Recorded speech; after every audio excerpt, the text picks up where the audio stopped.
Allah yang kusembah dan Kristus Tuhan yang telah mempercayakan pada siang hari ini, dan juga hambanya senior saya yang mempercayakan pelayanan pada hari ini. Terima kasih. Ya, shalom jemaat Tuhan. Juga salam hangat dari gereja yang saya layani di GBI Yerusalem di Gunung Sari dan juga GBI BJ Mangga 2. Ya, 2 sidang yang saya layani pagi dan sore. Puji Tuhan. Pada siang hari ini ada satu tema yang saya akan bawa, yaitu tekun dalam pengharapan.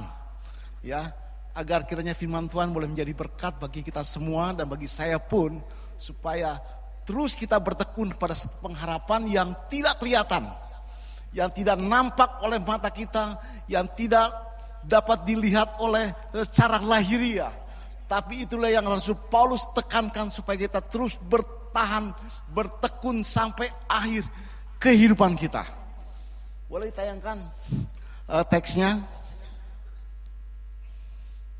Ya, yaitu tekun dalam pengharapan. Dalam Ibrani 10 ayat 36 mengatakan, sebab kamu memerlukan ketekunan supaya sudah kamu melakukan kehendak Allah, kamu memperoleh apa yang dijanjikannya itu. Ya, kata tekun dalam bahasa aslinya, dalam bahasa Yunani, yaitu hopumone atau kontinuansi atau berkesinambungan. Ketekunan yang kita jalani sekarang tidak boleh terputus, tapi terus berjalan sampai pada apa? Akhir kehidupan kita. Seringkali ketika kita masih kecil, seringkali kita dinasihati orang-orang tua kita supaya apa? Untuk kita tekun, untuk kita belajar agar mendapatkan suatu hal yang kita harapkan suatu hari kelak. Harus kita tekun belajar, nanti satu hari kamu akan lulus. Itu pengharapan yang kelihatan dan nyata. Kamu bekerja harus tekun agar satu hari kelak kamu dapat satu posisi yang baik. Kalau kamu berwira swasta, bisnis harus tekun, suatu hari kamu akan mendapatkan satu hal yang kamu idam-idamkan.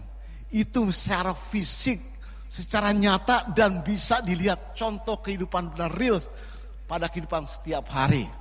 Tapi pada siang hari ini kita diingatkan kembali kepada satu pengharapan yang tidak dilihat oleh mata, tapi dengan iman percaya kita bahwa satu hari kita akan berjumpa kepada satu pesta anak domba, satu tempat yang dijanjikan. Dan itu perlu suatu bekal perjalanan yang perlu memadai dalam perjalanan keimanan kita. Kalau dalam satu lembaga pernikahan, ketika jemaat menikah, saya memimpin memberikan suatu katekisasi BPN, bimbingan pranikah, supaya apa? Supaya dalam perjalanan pembekalan ini dia boleh sampai akhir kehidupan.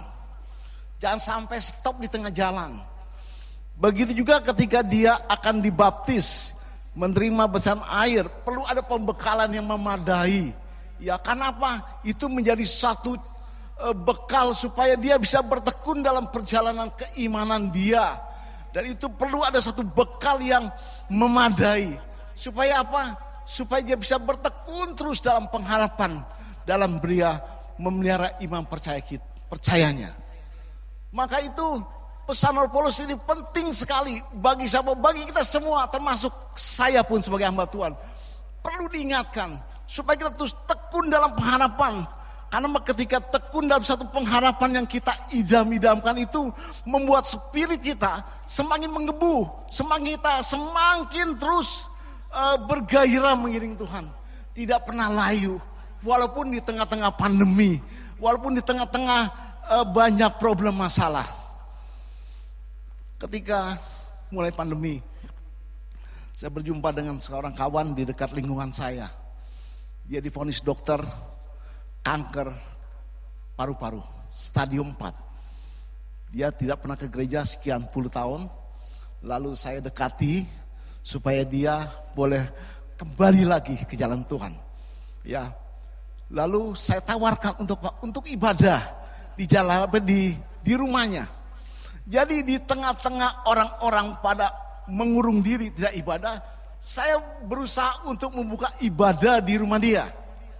Supaya apa? Memberikan pengharapan, memberikan suatu gairah yang tadinya ingin bunuh diri tidak jadi. Dan sebaliknya, dia kembali spiritnya semakin meningkat. Sehingga dia mengalami mujizat Tuhan. Dari vonis dokter stadium 4 kanker paru-paru, dan Tuhan pulihkan. Dan sekarang dia begitu bersemangat.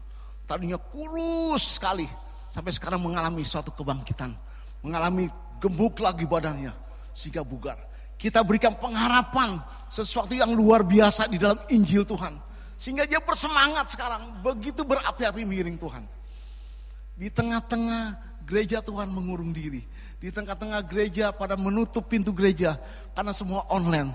Saya sebaliknya, karena apa? Ada pengharapan yang luar biasa. Bukan saya makin surut, makin menggebu-gebu. Maka ketika dalam masa pandemi ini, saya sedikit ada yakin. Yakin apa? Yakin saya pasti kena. Karena apa? Saya tetap melayani Tuhan, tetap bergairah, karena ada pengharapan yang luar biasa. Benar, Juli kemarin, tahun lalu saya kena, ya, varian Delta. Dan yang menjadi mujizatnya, orang-orang pada turun drastis. Ya, 5 hari 10 kilo teman saya, tetangga saya dekat. Saya sebaliknya, seminggu badan saya bertambah, seger buger. Seminggu saya sudah naik sepeda lagi, dan begitu bersemangat. Karena ada satu pengharapan yang luar biasa di dalam Yesus Kristus Tuhan. Oleh klik berikutnya. Ya, bantu klik, operator. Ya, dalam 2 Korintus 5 ayat 9, sebab itu juga kami berusaha, baik kami diam di dalam tubuh kami, apa yang kita imani, maupun maupun kami diam di luarnya, yaitu apa yang kami lakukan, supaya kami berkenan kepadanya. Dikatakan tadi, ketika kita melakukan segala sesuatu yang direncana sesuai dengan kehendak Bapa, ya, itu memerlukan satu ketekunan supaya satu hari kelak kita layak menerima satu hal yang dijanjikan oleh Bapa. Maka itu perlu ada satu perkenanan, ada satu target. Dalam Roma 8 ayat 29 mengatakan bahwa kita telah ditentukan, ada satu penentuan Allah bahwa kita harus segambar dan serupa dengan anaknya. Sejak itulah kita mempunyai satu fokus bahwa supaya kita menjadi serupa dan segambar menurut gambaran anaknya, yaitu sifat dan karakter Kristus boleh melekat. Karena itu menjadi satu target, purpose daripada kehidupan kita. Surga adalah suatu bonus yang Tuhan berikan dalam kehidupan kita. Tapi tujuan utama adalah supaya kita serupa dan segambar. Dan itu Rasul Paulus mengatakan bukan suatu perkara yang enteng. Karena Rasul Paulus mengatakan supaya kamu kerjakan keselamatanmu dengan takut dan gentar. Supaya apa? Supaya kita waspada. Supaya kita apa? Jangan sampai pupus pengharapan kita. Terus kita bertekun dalam pengharapan yang luar biasa di dalam Yesus Kristus Tuhan. Klik berikutnya, waktu berjalan terus. Yes, klik. Tinggal pencet aja. Ya, Roma 8 ayat 24-25 mengatakan, sebab kita diselamatkan dalam pengharapan. Ya. Tetapi pengharapan yang dilihat bukan pengharapan lagi. Sebagaimana orang masih mengharapkan apa yang dilihatnya. Tetapi jika kita mengharapkan apa yang tidak kita lihat, kita menantikannya dengan tekun. Pengharapan kita ada suatu pengharapan yang bukan dilihat oleh mata kita, yaitu keselamatan yang Tuhan janjikan. Ada satu pengharapan yang dapat dilihat oleh iman kita, bukan oleh mata kita, tapi oleh iman kita. Kita suatu hari kelak akan mendapat sesuatu yang selayaknya sebagai orang percaya. Amin Bapak sekalian. Kita percaya suatu hari kelak apa yang kita imani, apa yang kita percayai, kita akan mendapatkan apa yang dijanjikan oleh Bapa untuk kita semua mendapatkan satu tempat yang layak, yang semestinya yang kita harus terima. Maka kita harus yakin. Saya katakan kepada jemaat Tuhan di tempat saya melayani, bahwa kalau kita kumpul di bumi, kita akan kumpul di sorga. Kita harus yakin. Kalau kamu gak yakin, kamu akan tidak bergairah mengiring Tuhan. Kamu tidak akan survive dalam pengirahanmu. Kamu pasti mudah layu. Kenapa? Tidak ada pengharapan. Maka melalui firman Tuhan pada siang hari ini, kita diingatkan lagi untuk kita tegun. Oleh sebab itu ada 4 hal yang saya boleh sharingkan, supaya kita sama-sama, termasuk saya pun, terus bersemangat dalam satu pengharapan yang sama. Klik berikutnya. Ya, ada 4 hal yang perlu kita pahami tentang tekun dalam pengharapan. Supaya kita ingat dan kita selalu taruh dalam hati kita. Supaya dalam perjalanan, dalam pengharapan kita tidak pernah putus. Kita tidak pernah dikatakan tekun ketika ketekunan kita sebatas sampai di satu titik tertentu. Lalu kita berhenti, lalu kita tekun lagi, lalu kita berhenti. Tidak. Tapi satu ketekunan yang terus menerus. Mungkin di antara kita ada yang sudah lama mengiring Tuhan. Saya sejak remaja sudah terima Tuhan. Dan sejak itu saya bertekun dalam satu pengharapan yang saya baca dalam Injil Tuhan. Sejak itu saya tidak pernah lepas iman dan percaya saya. Dan saya malah aktif dan sampai terjun pada satu pelayanan. Jadi seorang pendeta saya tidak pernah berangan-angan. Saya berangan-angan menjadi seorang insinyur. Saya sekolah teknik sipil dan saya tidak pernah mau menjadi pendeta. Bukan tidak pernah mau, tapi tidak pernah berangan-angan. Tapi pada satu titik Tuhan bisa pakai kehidupan siapa saja. Sehingga saya bisa masuk dalam wadah pelayanan. Oleh itu ada 4 hal yang dapat saya sharingkan pada pagi hari ini. Yang pertama, klik. Tekun dalam ketulusan. Dalam Ibrani 10:22 mengatakan, karena itu marilah kita menghadap Allah dengan tulus. Dengan hati yang tulus. Tidak ada topeng, tidak ada kepalsuan.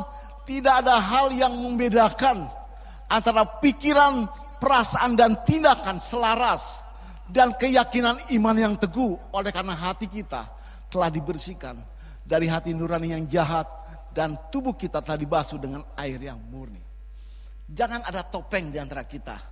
Jangan ada dusta di antara kita. Kata lagu, sebuah lagu yang romantis di Indonesia. Ya, ada satu ketulusan, keselarasan antara pikiran, perasaan dan tindakan kita menjadi satu hal yang lurus, berintegrasi. Ya, ada satu, tidak ada yang tidak memakai topeng. Di rumah beda, di gereja beda. Ada satu jemaat komplain dengan saya, suaminya. Pak Budi, saya komplain. Kenapa?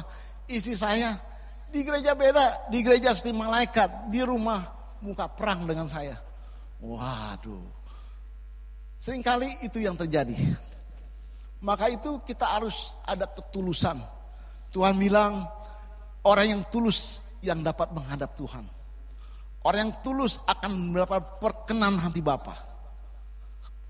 Ketulusan itu mudah diucapkan, tapi sulit dikerjakan. Karena apa? Harus selaras antara pikiran, perasaan dan tindakan. Satu garis, jangan berbeda. Banyak seringkali kalau kita ketemu dengan orang dengan muka manis, tapi hati kita belum tentu. Tapi di hadapan Tuhan jangan.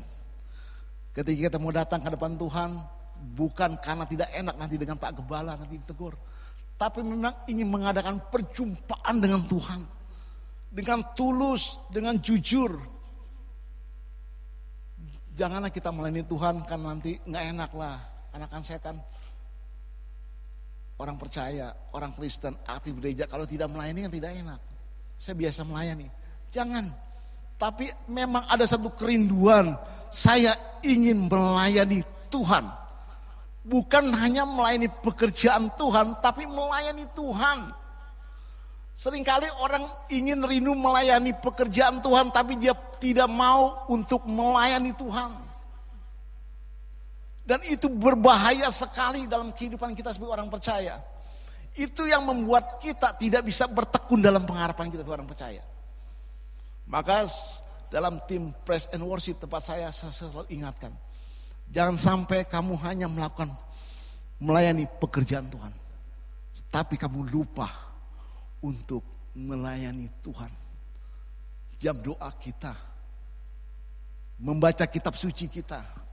Melayani keluarga kita dengan baik. Itu adalah suatu ketulusan kita melayani Tuhan. Berapa banyak orang lebih peduli tentang hal yang di gereja, tapi di rumah dia lupa melakukan tugas dia sebagai seorang ayah, sebagai seorang ibu, sebagai seorang anak, sebagai seorang orang tua terhadap anaknya. Yesus pernah mengecam beberapa ahli Taurat. Kamu melakukan satu hukum tapi hukum lain kamu abaikan. Kamu membawa perpuluhan ke rumah Tuhan, tapi kamu telantarkan orang tuamu. Itu menjadi suatu tindakan yang tidak selaras. Karena ketika kita mengasihi Tuhan dengan tulus hati, maka kita juga dapat berbuat kepada sesama kita. Itu yang membuat kita awet dalam pengharapan. Itu yang membuat kita bisa survive dalam pengharapan kita. Tidak pernah pupus karena pada ketulusan. Tidak ada pamrih. Banyak orang mengiring Tuhan itu ada pamrihnya.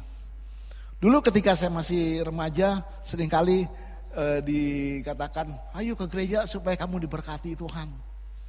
Supaya diberkati, ada pamrihnya. Jadi seolah-olah ada transaksi dagang dengan Tuhan. Kalau aku tidak diberkati, aku tidak mau ke gereja. Maka itu menjadi satu pemahaman yang salah. Ketika kita menghadap Tuhan, ada kerinduan yang tulus ingin berjumpa. Bukan karena berkat. Banyak orang ke gereja, banyak orang mengiring Tuhan karena apa? Berkat Tuhan, mujizat Tuhan. Itu yang dicari. Tapi dia lupa, dia harus melayani Tuhan dengan sungguh. Dengan penuh, dengan ketulusan mengasihi Tuhan dengan sungguh-sungguh. Kita harus mencari sumber berkat itu, yaitu Tuhan. Yaitu Yesus Kristus sebagai Tuhan dalam kehidupan kita. Supaya apa? Jangan sampai kita dicela oleh Tuhan. Ya, maka inilah satu poin pertama. Biarlah kita dengan tulus, ikhlas, jangan ada topeng di antara kita. Setiap saya khotbah, istri saya di depan. Saya tidak bisa bermain topeng. Karena apa? Dia sebagai controller saya. Dia sebagai pengkoreksi kehidupan saya. Dan dia tahu persis sisi kehidupan saya. Anak saya pun di depan saya. Dia bisa lihat langsung. Maka itu jangan ada topeng di antara kita. Dalam satu keluarga. Pada anak, kepada istri. Kebetulan saya adalah orang yang hobi dan senang tinggal di rumah. Ketika tidak ada pelayanan, tidak ada kegiatan, saya lebih senang di rumah bersama anak, bersama istri, dalam keluarga. Karena ini menjadi suatu bentuk yang dapat dilihat oleh semua orang.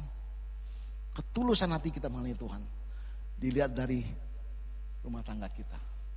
Bagaimana kita mengenai Tuhan, itu pun menjadi satu gambaran bagaimana kita tulus mengasihi Tuhan. Jadi yang poin pertama adalah kita tekun dalam ketulusan. Ya, kita ke poin kedua. Tekun dalam komunitas yang sehat. Ibrani 10 ayat 25 mengatakan, janganlah kita menjauhkan diri dari pertemuan-pertemuan ibadah kita. Seperti dibiasakan oleh beberapa orang, tetapi marilah kita saling menasihati dan semakin giat melakukannya menjelang hari Tuhan yang mendekat. Kita harus mempunyai suatu komunitas yang sehat seperti gereja Tuhan. Ya, ini adalah suatu komunitas yang sehat karena apa? Kita sama-sama masuk dalam suatu iman pengharapan yang sama, bukan yang beda. Saya dari kecil bertumbuh dalam gereja yang tidak besar, gereja yang tidak terlalu besar. Saya sering aktif dalam doa, saya aktif melayani Tuhan, aktif mengepel gereja, sampai orang tua saya mengatakan, ya udah kamu tinggal di gereja aja, makan di gereja aja dah. Waduh, sampai begitu divonis oleh orang tua saya. Tapi saya tidak langsung lemah. Saya membuktikan, saya bertumbuh dalam lingkungan yang sehat, mendapat satu hasil yang luar biasa. Dalam gereja kita bagaimana membuat satu program gereja yang tanpa dana dapat berjalan dengan baik. Lalu bagaimana kita membina, melatih karakter kita dalam gereja Tuhan. Karena apa? Dalam gereja yang tidak terlalu besar, kita dapat mudah berinteraksi dengan semua orang.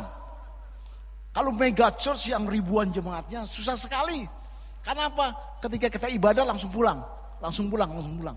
Bahkan kita tidak kenal siapa penatua-penatuanya. Tapi dalam gereja yang tidak terlalu besar, kita kenal orang semua. Kita berinteraksi, kita bergaul, kita saling bersinggungan. Sehingga terlatihlah dan membentuk karakter kita. Kitab suci mengatakan besi menajamkan besi, manusia menajamkan sesamanya. Maka dalam gereja Tuhan kita dibentuk. Bagaimana kita menjadi entrepreneurship di gereja Tuhan. Saya lulus kuliah, saya kerja 3,5 tahun, langsung saya kerja sendiri. Dilatih di mana? Di gereja Tuhan. Bagaimana kita membuat satu program gereja tanpa ada dana dapat berjalan. Bikin retreat tidak ada dana bisa berjalan. Disitulah saya dilatih. Maka saya pikir saya tidak punya background bisnis. Karena orang tua saya pegawai biasa, ibu saya tukang jahit. Saya pikir lagi, oh iya di gereja Tuhan lah aku dibentuk. Sehingga aku bisa masuk dalam dunia entrepreneur. Untuk kita bisnis, untuk kita berjalan. Sepeninggalan orang tua saya, kita semua sudah menjadi orang percaya. Lalu setiap 2 bulan sekali kita kumpul. Saya bilang kita harus membuat satu lingkungan keluarga yang sehat. Karena apa? Banyak orang ketika orang tua meninggal, anaknya saling tercerai-berai. Bahkan mereka tidak sedikit mereka putus hubungan bersama saudara. Mereka masing-masing. Tapi saya bilang kita sebagai keluarga besar yang mengenal Tuhan, kita sepeninggal orang tua kita harus semakin solid. Maka setiap 2 bulan sekali kita kumpul, kita makan bersama, kita sharing, kita saling merangkul, saling berdoa. Supaya apa? Kita membuat lingkungan yang sehat kepada satu pengharapan yang sama dalam satu keluarga besar. Maka saya bilang dalam keluarga besar saya, biarlah kita kumpul di bumi, kita kumpul di sorga. Itu pengharapan. Sebab kalau kita sama-sama kumpul dengan orang yang pengharapannya sama, pasti kita lebih bisa bertahan dalam menghadapi apapun. Ini penting sekali. Jangan kita abaikan. Biarlah kita mulai dari mana? Dari keluarga kita. Saya katakan gereja Tuhan yang terkecil adalah keluarga.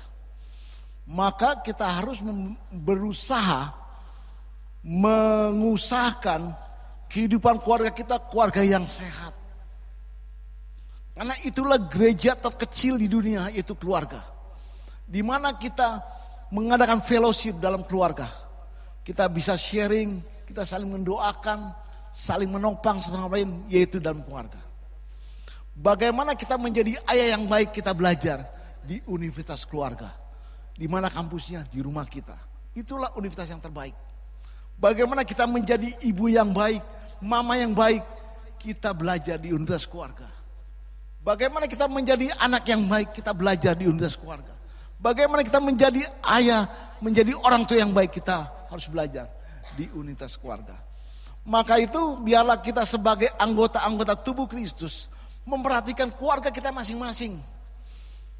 Bulan lalu di gereja kami mencanangkan bulan Juni adalah bulan keluarga. Kita menaruh konsen berat kepada keluarga. Karena apa? Gereja Tuhan akan kuat kalau terdiri daripada keluarga Kristen yang kuat. Bukan gereja yang kuat dapat menopang keluarga yang lemah. Tapi sebaliknya, rumah tangga yang kuat di dalam Tuhan akan bisa menopang gereja Tuhan. Coba Bapak Ibu bayangkan, kalau saya di gereja tempat saya melayani, kalau saya konflik dengan istri, tidak mungkin saya bisa berkhotbah di depan. Akan tidak bisa keluar kata-kata. Maka kita harus menciptakan lingkungan yang sehat dari keluarga masing-masing. Bukan dari gereja, tapi dari keluarga, gereja terkecil di dunia. Kita harus ada komunikasi. Maka salah satu tujuan saya ke Australia, setahun bisa 2 kali, saya apa? Ingin mengunjungi anak. Saya ingin makan bareng dengan anak. Saya ingin mendoakan dia. Saya ingin bisa mengobrol dengan anak saya. Karena itu penting sebagai orang tua ada satu tanggung jawab pada anak saya. Kenapa? Kita harus masing-masing berusaha menciptakan lingkungan sehat dalam keluarga. Agar apa? Agar kita dalam satu pengharapan yang sama dalam Tuhan. Tidak berbeda. Jangan sampai kehidupan kita dicela orang. Karena kita terdapat dalam keluarga yang tidak sehat. Berapa banyak orang yang kecewa dengan keluarga. Ada satu student yang pernah saya urus di Australia. Dia bertemu dengan saya, lalu dia bercerita bagaimana dia mempunyai akar kepahitan kepada ayahnya, seorang pendeta yang penuh dengan karunia roh. Dia katakan bisa mengusir setan, bisa mengadakan tanda mujizat. Tapi seorang anak begitu kecewanya dengan ayahnya. Kenapa?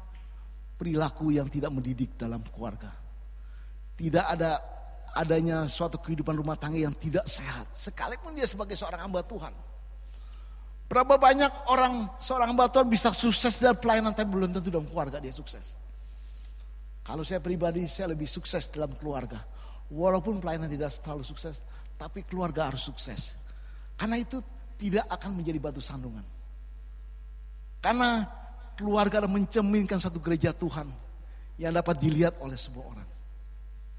Maka itu biarlah kita boleh bersemangat, berusaha untuk mengerjakan suatu lingkungan sehat dimulai dari keluarga kita. Dan itu akan berimpartasi kepada gereja Tuhan. Amin.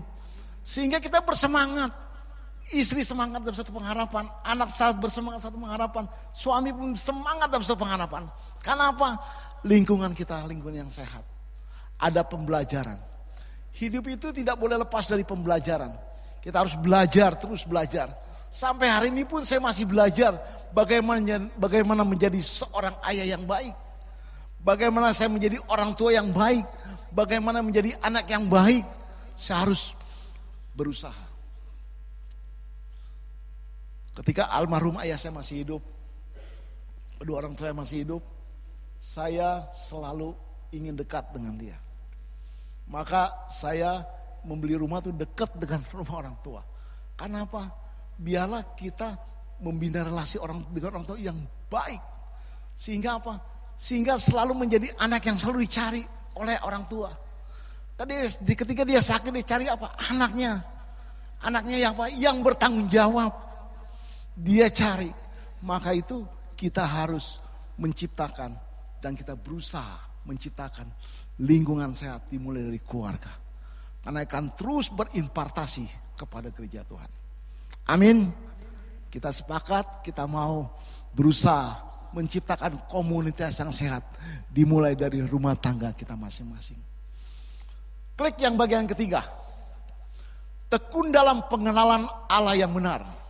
Hosea 6 ayat ke-6 mengatakan, sebab aku menyukai kasih setia dan bukan korban sembelihan, dan menjukakan pengenalan akan Allah lebih daripada korban bakaran. Ketika kita memasuki dalam pengharapan kehidupan yang kekal, kita harus kenal kepada pribadi yang kita sembah.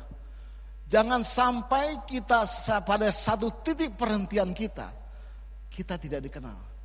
Siapa kamu? Jangan sok akrab ya kamu. Waduh. Jadi Kristen puluhan tahun dari sekolah minggu terus sampai akhir kehidupan kita tidak dikenal. Dalam Matius 7 mengatakan, Yesus mengecam mereka yang berkata, Tuhan, Tuhan, aku telah berbuat ini, berbuat itu, tapi pada endingnya tidak dikenal Tuhan. Jangan sampai pada akhir kehidupan kita tidak dikenal Tuhan. Itu menjadi satu teguran keras bagi para hamba-hamba Tuhan. Jangan sampai kita melayani Tuhan tapi akhir kehidupan kita tidak dikenal. Ini berbahaya. Sangat berbahaya. Dan ini satu peringatan yang keras bagi kita semua dalam kita mengiring Tuhan. Jangan sampai kita tidak dikenal. Kita harus kenal dekat kepada pribadi yang kita sembah. Maka saya sering ingatkan kepada para pelayan Tuhan, tim praise and worship, para penyambut tamu, para pelayan Tuhan yang sound system, ya multimedia semua. Jangan sampai pada akhir kehidupan kita tidak dikenal oleh Tuhan. Maka jangan kamu hanya mau melakukan tugas pelayanan pekerjaan Tuhan, tapi kamu harus melayani Tuhan. Ketika kamu melayani Tuhan, kamu mengalami perjumpaan dengan Tuhan. Maka saya membuat satu program tahunan, satu Alkitab 1 tahun kita baca sama-sama. Dan saya tidak pernah kendor saya selalu bersemangat. Ayo kita membaca kitab suci kita setiap hari. 1 tahun selesai, balik lagi ke Kejadian, kita terus sampai Wahyu. Mungkin sebagian mengatakan, waduh Pak, bosan Pak, apalagi baca Tawarik Pak.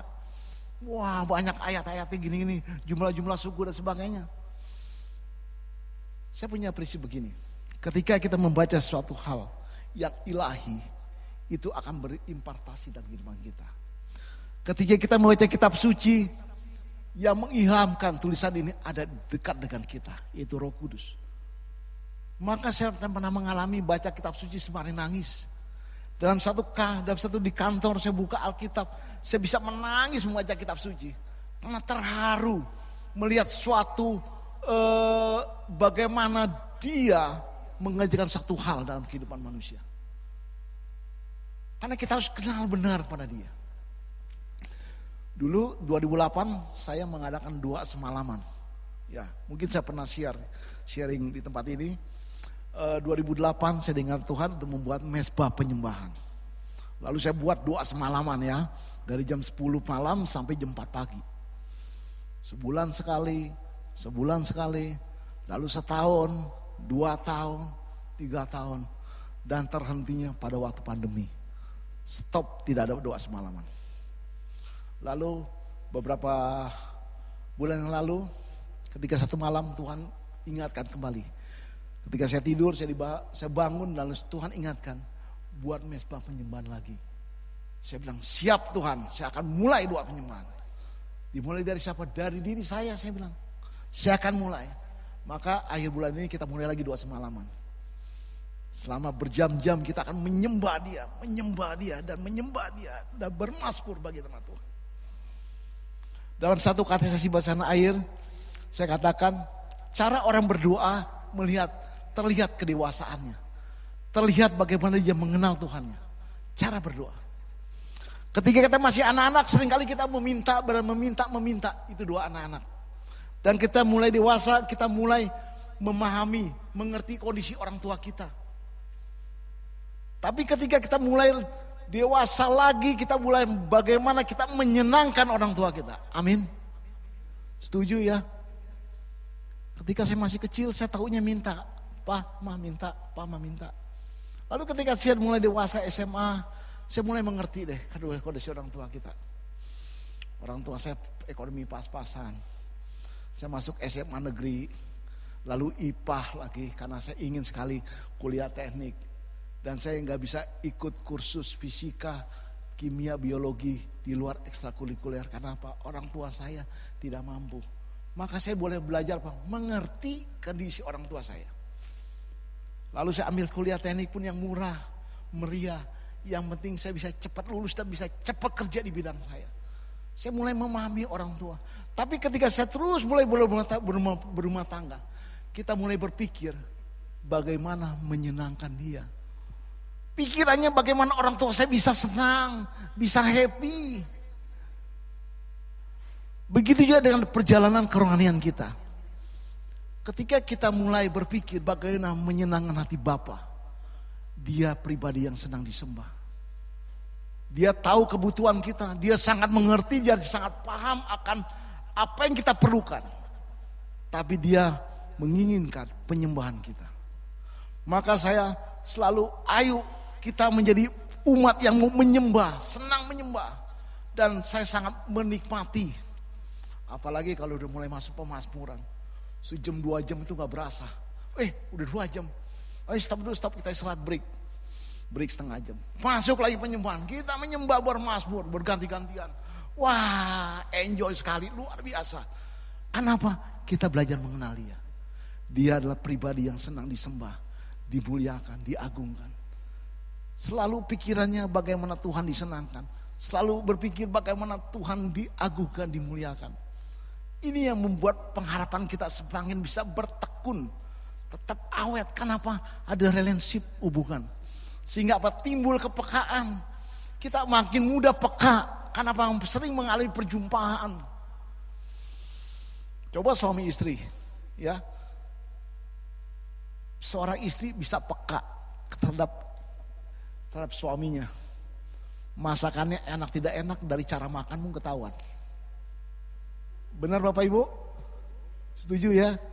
Wah, kalau makannya agak tak ya, wah suami saya kurang serak nih dengan makanan kita. Begitu juga suami bisa paham mengenai kondisi istrinya, bagaimana cara jalan dia di mall pun ketahuan. Dia butuh dibelanjakan. Wah, jadi yang ketawa mengaku. Itu kepekaan. Begitu juga anak yang dekat dengan orang tua, dia peka sekali. Wah, orang tua saya lagi bokek nih, dia peka. Begitu juga kita sebagai anak, sebagai orang tua, apa yang anak butuhkan, peka. Kalau saya pergi ke Australia bersama anak saya yang bungsu, saya ajak jalan, yuk kita ke Australia, ayo. Dia gak pernah berpikir tuh, Papa visanya udah ada belum? Papa ada uang saku belum? Papa ada tiket belum? Dia gak berpikir. Dia percaya sekali karena dia peka. Kalau ayahnya sudah berkata, mari kita pergi, pasti sudah dibereskan semua itu.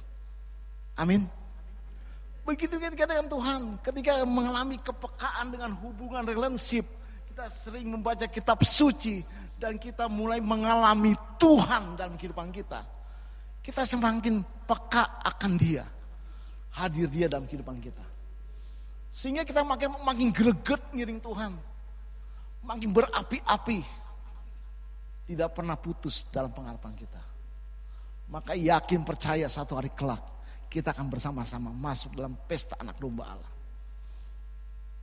Yes, bagian ketiga. Yang terakhir, mujizat terjadi, segar semua. Ya, bagian terakhir, tekun dalam iman.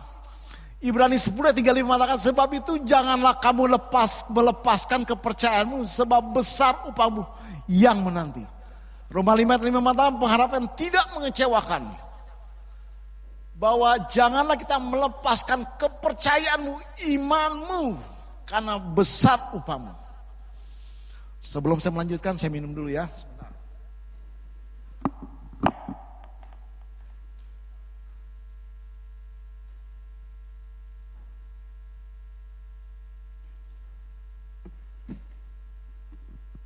Ya, di akhir khotbah saya ingin berikan satu kesaksian. Kita harus bertekun kepada apa yang kita imani. Satu hari kelak pun Tuhan akan nyatakan. Di bumi ini, satu orang bertobat, maka seisi rumahnya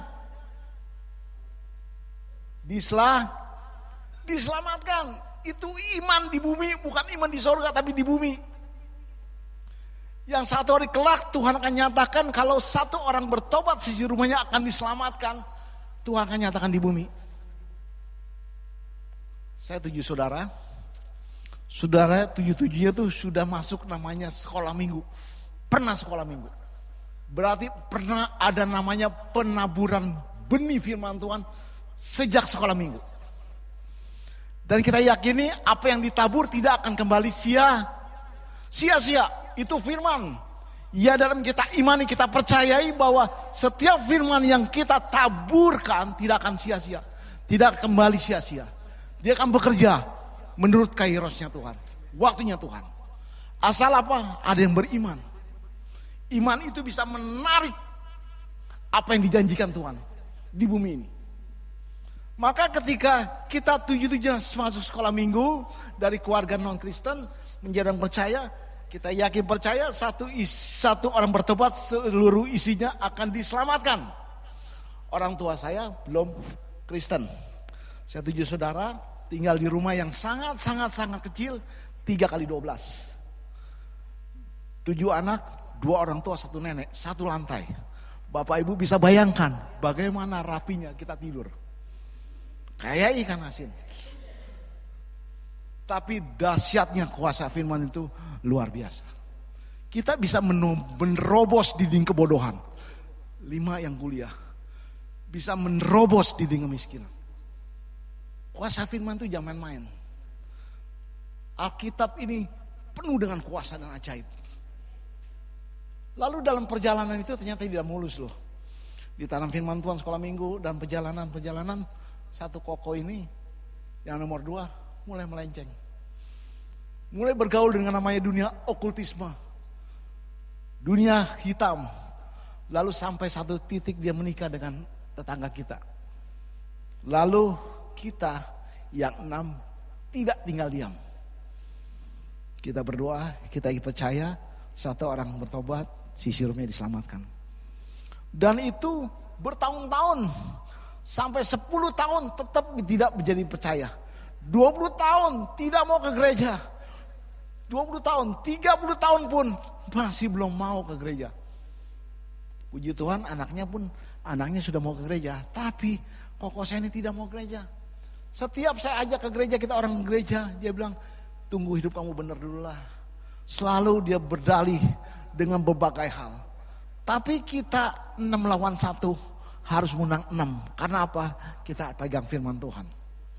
Lalu singkat cerita, satu hari dia bercerita, kita beriman, Tuhan pasti melakukan firman-Nya tepat pada waktunya. Satu hari dia bermimpi, kalau sudah tidak bisa dinasihati oleh manusia, Tuhan yang turun tangan. Dia satu malam dia bermimpi, dalam satu mimpi dia dibawa ke alam maut, ke alam dunia kegelapan. Lalu di situ banyak orang yang menderita, teriak minta tolong, banyak kertak gigi dan sebagainya. Lalu itu dunia begitu gelap. Lalu ada satu titik terang yang mengulurkan tangan kepada dia. Dia bilang, kalau kamu ingin selamat, kamu harus ikut aku. Sejak itu langsung dia ke gereja. Tidak perlu ditegur lagi. Bangun tidur hari Minggu dia pergi ke gereja. Maka kita pun jadi heran. Loh, ini kok bisa begini? Itulah lawatan Tuhan. Ketika kita memegang satu firman Tuhan, yakini akan menjadi kenyataan. 2 minggu kemudian istrinya mulai ikut ke gereja. 5 minggu kemudian istrinya minta dibaptis. Maka genaplah apa yang dikatakan kitab suci. Satu orang bertobat, seisi rumahnya diselamatkan. Maka itu kita harus percaya apa yang difirmankan tidak pernah kembali sia-sia. Di tempat kami di gereja membuat satu program PAUD. Program non-profit. Karena kita ministry oriented. Kita membina anak 3 tahun sampai 6 tahun. Untuk menjangkau kalangan yang tidak mampu. Supaya mereka bisa masuk dalam pendidikan. Yang kedua, agar gereja Tuhan berperan dalam dunia masyarakat. Berkontribusi dalam dunia misi. Karena gereja Tuhan tidak boleh lepas dari namanya misi. Maka kita mengadakan program belajar untuk anak-anak PAUD. Banyak awalnya ditentang, tapi saya bilang ini adalah penaburan firman. Sebelum mulai ibadah, kita ada pembacaan firman, kita ada doa, ada nyanyian pujian, lalu ada pembelajaran umum sekuler. Sehingga boleh menjadi berkat. Maka saya bilang satu hari kelak, apa yang kita tanamkan dalam masa anak-anak kecil 3-6 tentu akan tumbuh satu hari kelak. Kita ambil bagian dalam penaburan firman. Entah siapa yang menuai, itu adalah urusan Tuhan. Tuhanlah yang memberikan pertumbuhan. Maka kita tidak pernah putus asa, terus bersemangat. Saya bilang kalau bisa sampai Tuhan Yesus datang, PAUD tetap berjalan. Saya bilang jangan sampai kendor, tetap bersemangat. Awalnya guru-guru mulai lesu, awal cuma 3 murid, lesu dia. Jangan putus asa, sedikit banyak itu relatif. Yang penting tugas pelayanan kita lakukan. Selanjutnya Tuhan punya acara. Puji Tuhan, terus Tuhan melawat PAUD sampai 21 anak. Bahkan menjangkau orang-orang yang non-Kristen. Bahkan yang dari Muslim pun mau ikut PAUD. Tapi saya buat dulu surat pernyataan. Bersedia dididik secara iman Kristiani. Supaya jangan sampai ada kristenisasi. Tapi dia begitu respect melihat pendidikan di PAUD ini. Menjadi berkat bagi orang banyak. Inilah satu misi gereja yang harus tetap berjalan. Maka itu biarlah kita yakini, kita tekun dalam iman kita. Jangan sampai goyah. Karena itu yang membuat kita tetap bersemangat dalam Tuhan. Kumpul di bumi, kumpul di surga. Amin. Tuhan Yesus berkati.